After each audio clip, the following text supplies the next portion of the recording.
They said I always need to be in control, but if I don't, then who will? I'm Emma Rodríguez, 39 years old, living in Austin, Texas, the eldest daughter who's always had to keep everything together. Since I was a kid, I got used to hearing, Emma will handle it. Weddings, birthdays, Christmas every year. I was the one behind it all. No one asked me to, but if I didn't, everything would fall apart. I thought that was how I showed love to my family, but maybe I was wrong. I didn't realize that the very dedication I was so proud of would become the reason my whole family turned against me on a night I'll never forget. May in Texas has a kind of warmth that feels gentle. The sky is clear. The wind carries the scent of fresh grass and a hint of wood smoke from distant houses. I still remember that morning, the day I thought I was preparing for one of the happiest moments of my life. It was my parents' 60th wedding anniversary, Carlos and Teresa Rodríguez. 60 years a lifetime. I had spent 3 weeks planning the celebration, every tiny detail written carefully in the brown notebook I always carried. I chose my grandparents' old ranch on the outskirts of Austin as the venue, the place where we used to run around as kids, where my father taught me to ride a horse, and my mother taught me to cook traditional enchiladas. I wanted this party to be special, not grand, but warm, intimate, filled with the breath of old memories. I strung soft yellow lights across the trees, spread white lace tablecloths over wooden tables, and placed wild daisies in little glass jars. Everything was simple, yet full of care. David, my husband, watched me arranging flowers and smiled. "You want everything perfect again, don't you?" I laughed, though a small ache rose inside me. He was right. I always wanted things perfect, not because I was obsessed, but because I believed that if everyone felt happy, they would feel the love I had for them. When the clock struck 10, I began to cook. On the stove, the red chili beef stew simmered gently. In the oven, the cornbread rose, golden and soft. I even made a special vanilla flan, my father's favorite. I knew exactly what everyone liked. Maria, my sister, loved cold fruit salad. My mother couldn't live without strong coffee, and my niece Lucia only ate mashed potatoes. I thought, if I do my best, no one will be upset or argue. By afternoon, the guests started arriving. I heard cars pulling up, voices and laughter floating over the field. Distant relatives, my parents' friends, old neighbors, they all came. Everyone admired the cozy setting. Many hugged me, saying, "Emma, you're the angel of this family." I smiled, feeling the tension ease inside me. Maybe this time, everything would be fine. Maria arrived last. She wore a red dress, holding a bottle of wine, her smile polite but cold. We weren't as close as we used to be. She often said I was showy, too controlling, and never let others do anything. But today was about Mom and Dad, so I brushed it off and went to hug her. "Thanks for coming," I said softly. "Of course," she replied stiffly. "It's a big occasion." That evening, everyone gathered around the long table. The warm light shimmered on the glasses of wine. My father stood up, laughing, giving a short thank you speech. I watched him and my mother, their hair silver, hands still holding tightly together.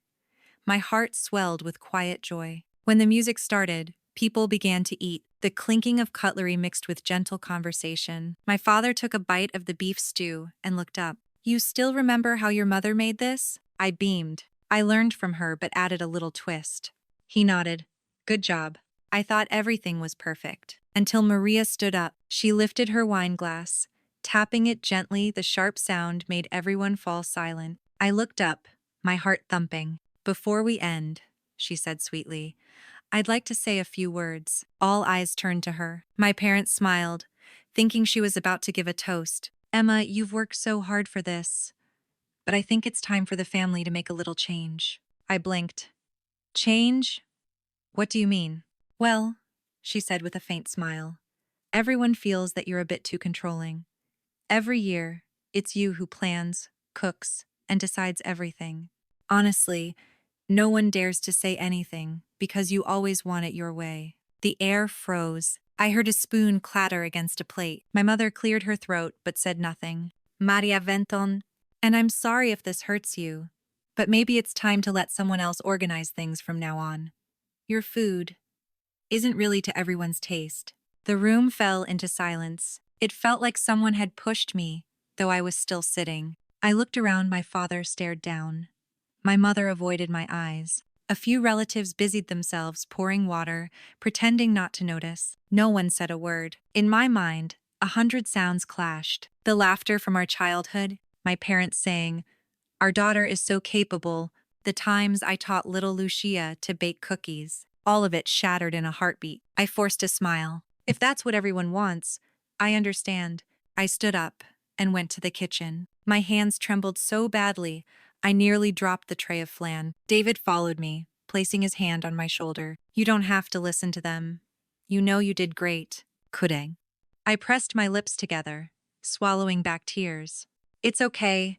I'm just a little tired." Outside, the music started again. Maria's voice rose in laughter as she told a story, the crowd joining in awkward chuckles. Through the glass, I watched her. The warm light glowed on her face, proud and satisfied. That night, after everyone left, I still cleaned up the tables like always. No one thanked me. No one said a word. Only me standing in the empty kitchen, holding a plate with crumbs of cake, wondering, maybe in a family, love isn't always enough to keep people close. When envy has already taken its place. Chat GPT darnoi. I couldn't sleep that night. The smell of food still clung to my sleeves, and in my head, Maria's voice kept looping like a broken tape. "No one really likes your cooking. You always want everything your way." Every time I closed my eyes, I saw my mother's expression, not angry, not sad, just silent. That kind of silence that makes you feel like a stranger in the very home that once sheltered you. David sat beside me, his hand resting gently on my shoulder. "Don't let them make you feel guilty," he said softly. "You didn't do anything wrong." I gave a faint smile. "But it feels like I'm being punished for loving them too much." He said nothing.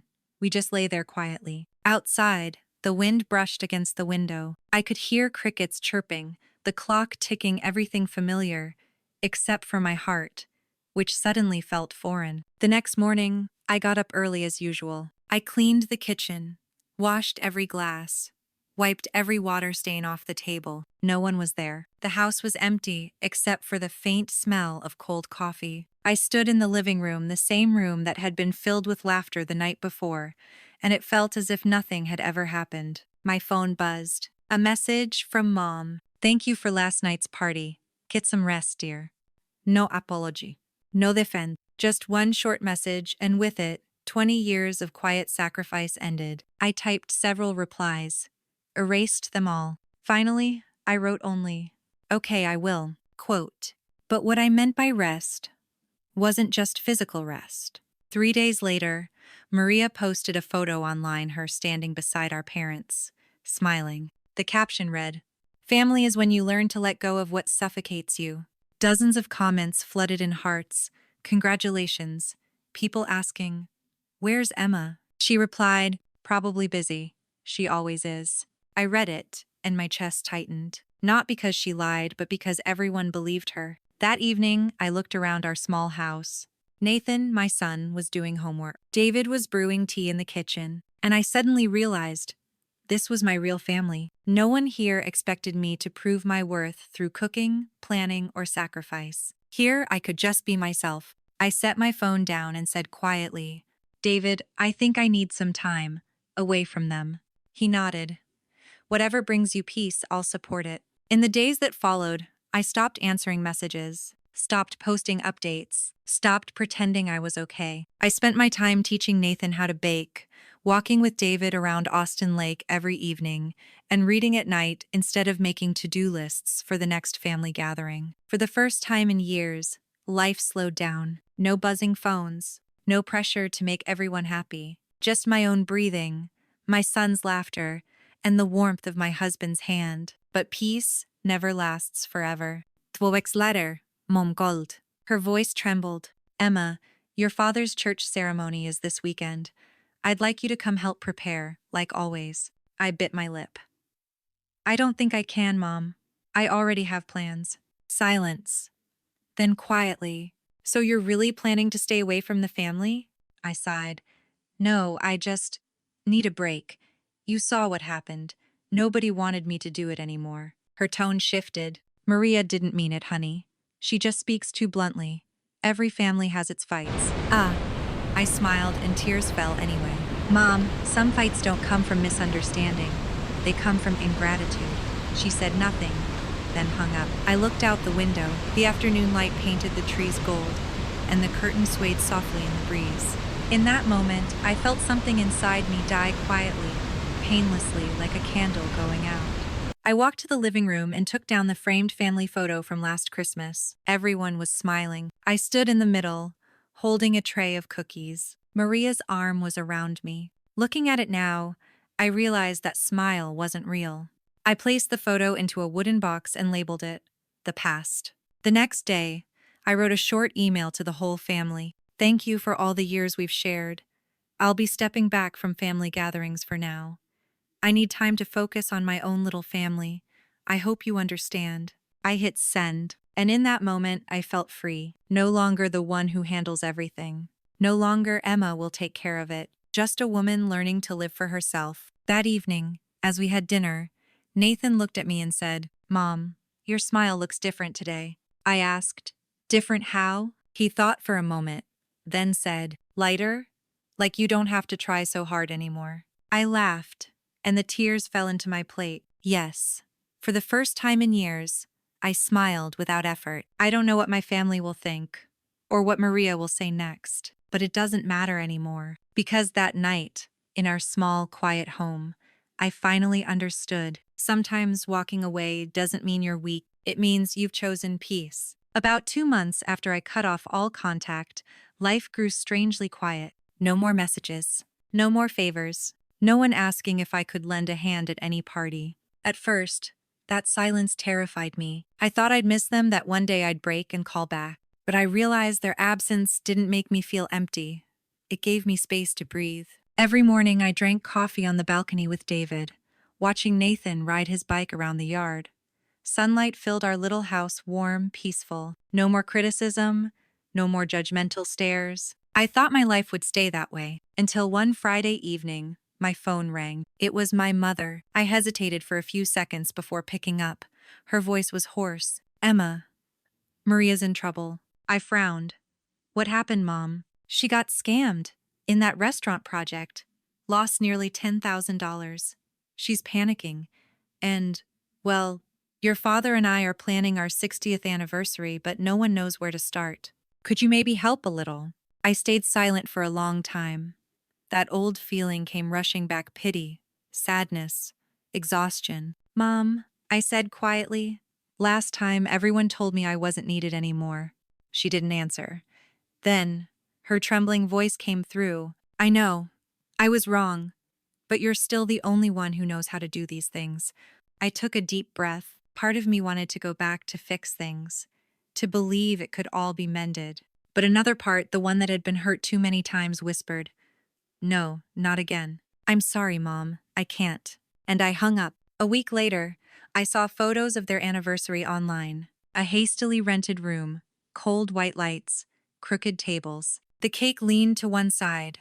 The flowers wilted. Everyone sat in silence, the air heavy and awkward. Maria posted the picture with a caption, "Not everything has to be perfect to be happy." Someone commented below, "Where's Emma?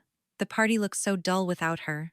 Maria replied, "She's busy living her own life now." I looked at the screen and smiled softly. Yes, I was living my own life, and for the first time, I didn't feel guilty about it. Sometime later, I heard about the family again through my niece, Lucia, the only one who still texted me from time to time. "Aunt Emma, did you know?"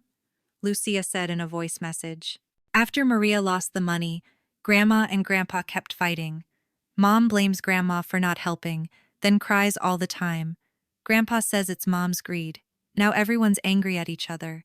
I froze. The family that once prided itself on being the most harmonious in the neighborhood had fallen apart over money, pride, and bitter words no one would take back.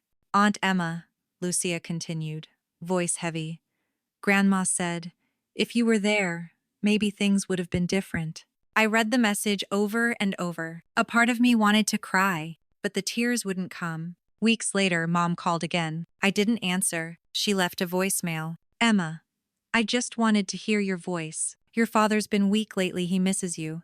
And Maria, She said she misses the parties you used to host. I turned off my phone and stared outside. The sunset painted the rooftops red, and I realized how cruel time can be taking away health, pride, and even the strongest bonds. David came over, resting a hand on my shoulder. "You okay?" "Yeah," I said quietly. "Just sad for them.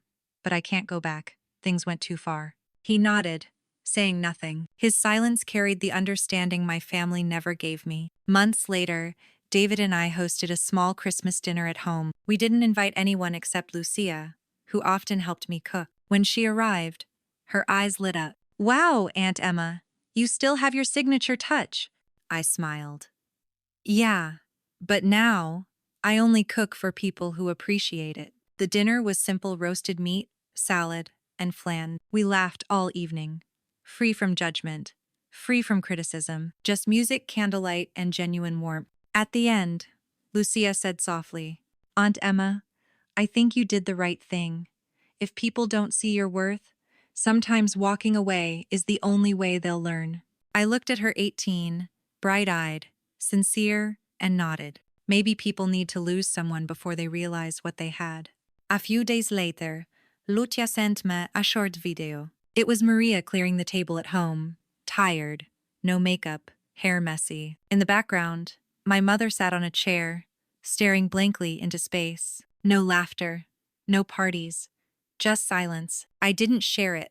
I didn't comment. I just turned off the screen, poured myself a cup of tea, and smiled faintly. Not a triumphant smile, but the smile of someone finally at peace. I didn't need their apology. Life had already given me one, because sometimes emptiness is the fairest punishment for those who once took love for granted. 3 months. That's how long it's been since the night I walked away from the family ranch, once a symbol of warmth.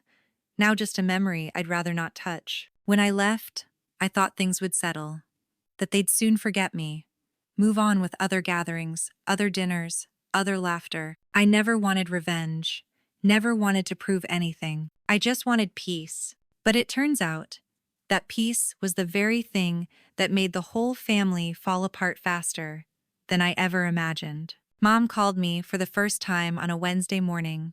Her voice trembled, something I wasn't used to. She didn't sound like the sharp, confident woman who always knew what to say, but someone trying to hide her fear. "Emma, have you heard from Maria lately?" I paused for a few seconds. That name Maria still stung. "No, Mom. Why?" "Her shop failed. She borrowed money to start a coffee chain, but she managed it badly. Now she owes the bank over $30,000. Your father's furious," he told her. "She's on her own." I said nothing. An image flashed in my mind: Maria, wearing an expensive dress, holding up a glass of wine, saying in front of everyone, "Emma just overdoes everything." The whole room had laughed, and I had wanted to disappear. Now, the one who laughed last was silent. 2 weeks later, Mom called again. "Could you help me with something?" I sighed. "What is it, Mom?" "Your father wants to redo the anniversary celebration, but no one knows where to start. You've always done it so well, Emma. I know you're upset, but could you help me this one time?" I bit my lip until I tasted blood. In that moment, a flood of memories hit me: the nights I stayed up until 2 a.m., baking, the endless meetings to get everyone to agree on ideas, and then, the day I was kicked out of the very party I created. Slowly, I said each word with care. "No, Mom, I'm not part of the family's parties anymore." Quote. There was a long silence on the other end. Finally, she sighed. "I understand," and hung up. I put down the phone, and for the first time in months, I felt no pain. In the months that followed, news of my family still found its way to me, even without trying. Neighbors said my father, Carlos, had lost a large investment. Maria had to sell her car to pay off her debt. And that anniversary party Mom wanted so badly? It happened, but only half the relatives showed up. Everyone else was tired of the constant arguing and blaming in the Rodríguez house. Someone sent me photos of the event. I recognized the faces: familiar eyes now empty, forced smiles, half-empty tables. No flowers, no music, no soul. They once said I made everything too dramatic. Now they finally understood I wasn't being dramatic. I was putting my heart into everything. None of them knew how to do that. That's when I realized when I left, I took the family spirit with me. Everything they once had joy, connection, warmth existed because of the love I poured into every tiny detail. And when I stopped, they were left with nothing but empty names, sharing the same last name. David, my husband, often says, "You don't have to prove anything, Em.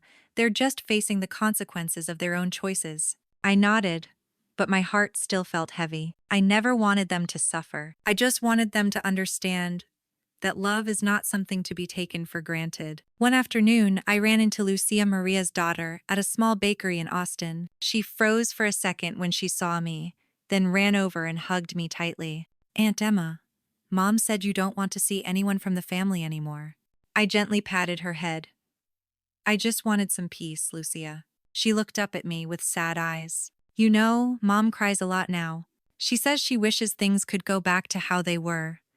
I think you're the only one who ever made everyone truly happy." That sentence so simple, yet it cut deep. I smiled, but my eyes stung. "Thank you, Lucia, but sometimes the only way people learn is when you leave." She nodded, wiser than most adults. That night, I sat on the porch, watching the city lights of Austin flicker. I didn't feel regret. I had given everything: love, time, effort, and in return, I'd been betrayed. Leaving wasn't revenge, it was self-preservation. And strangely, only after I stopped holding on did I finally see the truth. The family didn't fall apart because I left. It fell apart because no one knew how to hold it together while I was still there. Sometimes, loss doesn't come from someone leaving.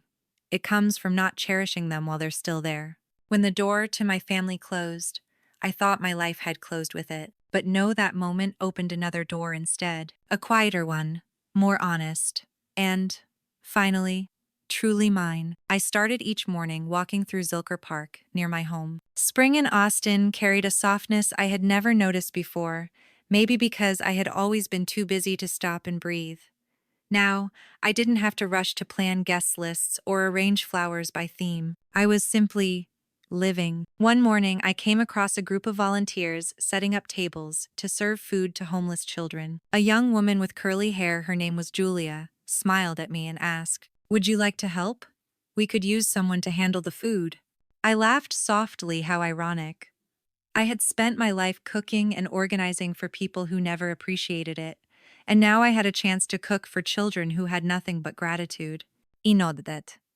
I'd love to. From that day on, I became part of Hands of Hope, a small, passionate volunteer group. Every weekend, we hosted free lunches, games, and activities for children living on the streets near downtown. On the first day, I brought a big pot of chicken soup, the recipe my mother once taught me. As I served each bowl, the children smiled and said, "Thank you.